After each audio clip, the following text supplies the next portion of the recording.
Cet exercice est constitué de 14 fonctions pour lesquelles on nous demande de trouver une primitive.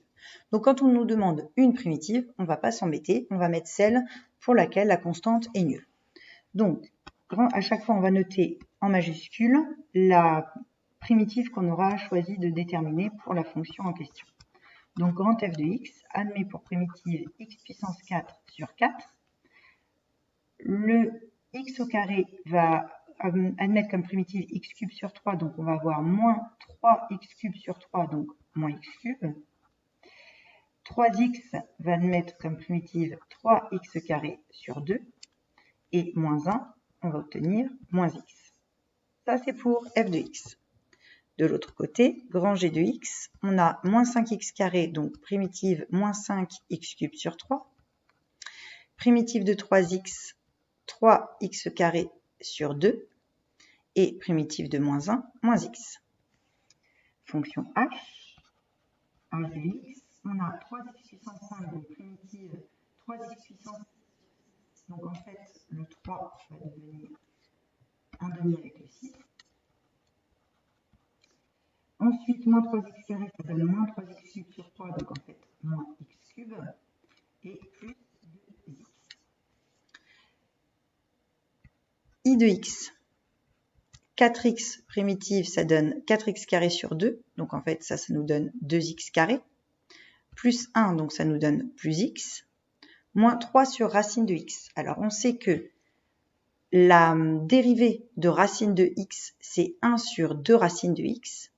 Donc ici, c'est comme si on avait moins 3 fois 2 racine de x. Puisque si on redérive racine de x, on va obtenir 1 sur 2 racine de x. Donc ça va s'éliminer avec le 2.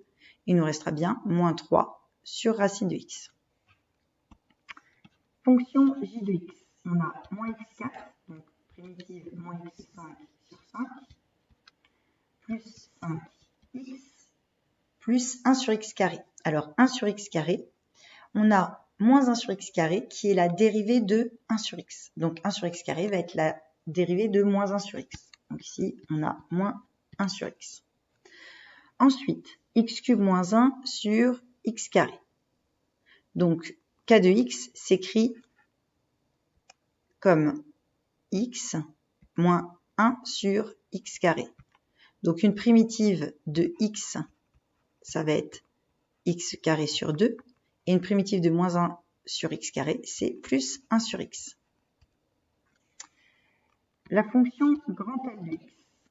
On a 4x cube moins 5x plus 2. Donc là, en fait, ça nous donne 2x cube moins 5 demi de x plus 1. Donc, une primitive, ça va être 2x4 sur 4, donc 1 demi de x4. Moins 5 demi de x carré sur 2, donc moins 5 quarts de x carré, plus x. La fonction m de x, on a 5 sur racine de x, plus 3x carré moins 5x plus 1. Donc pareil que tout à l'heure, la dérivée de racine de x, c'est 1 sur 2 racines de x. Donc si on a un 1 sur racine de x, c'est une primitive de 2 racines de x. Donc ici, on va avoir 10 racines de x. Plus 3x cube sur 3, donc x cube, moins 5x carré sur 2, plus x. Fonction n de x. On a 5 exponentielle x, moins 3x, plus 2. Donc une primitive d'exponentielle x, c'est elle-même. Donc 5 exponentielle x, moins 3x carré sur 2, plus 2x. Pour la fonction o de x, on a 3x carré plus 2x moins 5 exponentielle x. Donc, une primitive de 3x carré, c'est 3x cube sur 3. Donc, ça nous donne x cube. Plus 2x carré sur 2. Donc, ça nous donne x carré. Et primitive de 5 exponentielle x, c'est elle-même. P de x. On a 2 cosinus x, moins 3 sinus x. Donc, on a vu tout à l'heure que dans l'exercice 2, que la dérivée de sinus, c'est cosinus. La dérivée de cosinus, c'est moins sinus. Donc, du coup, si on inverse le tableau de dérivation, la fonction qui va se dériver pour obtenir cosinus x, c'est sinus x. Donc ça, primitive, c'est 2 sinus de x.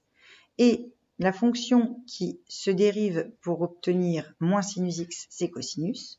Donc moins 3 sinus x, ça va être plus 3 cosinus x. La fonction q de x. Q de x, c'est 2x plus 1 moins 3 sinus x. Donc même genre d'exercice. Donc 2x, une de ces primitives, c'est 2x carré sur 2, donc x carré, plus x. Et primitive de moins sinus x, ça va être cosinus x. Donc ici, on va avoir 3 cosinus x. Question R. R de x, on a 3 exponentielle x plus cosinus x. Donc une primitive de 3 exponentielle x, c'est elle-même. Et une primitive de cosinus x, eh bien, c'est sinus x, puisque quand on va le dériver, on obtiendra cosinus. Et enfin, grand S de x, moins 2 cosinus x plus 3 sur racine de x. Alors, moins 2 cosinus x, c'est le sinus qui se dérive pour obtenir le cosinus. Donc, pour avoir moins 2 cosinus, c'est qu'on avait moins 2 sinus x. Et 3 sur racine de x, comme on l'a vu tout à l'heure, la dérivée de la racine de x, c'est 1 sur 2 racine de x. Donc là, on va avoir 3 fois 2 racine de x, ce qui nous donne moins 2 sinus x plus 6 racine de x.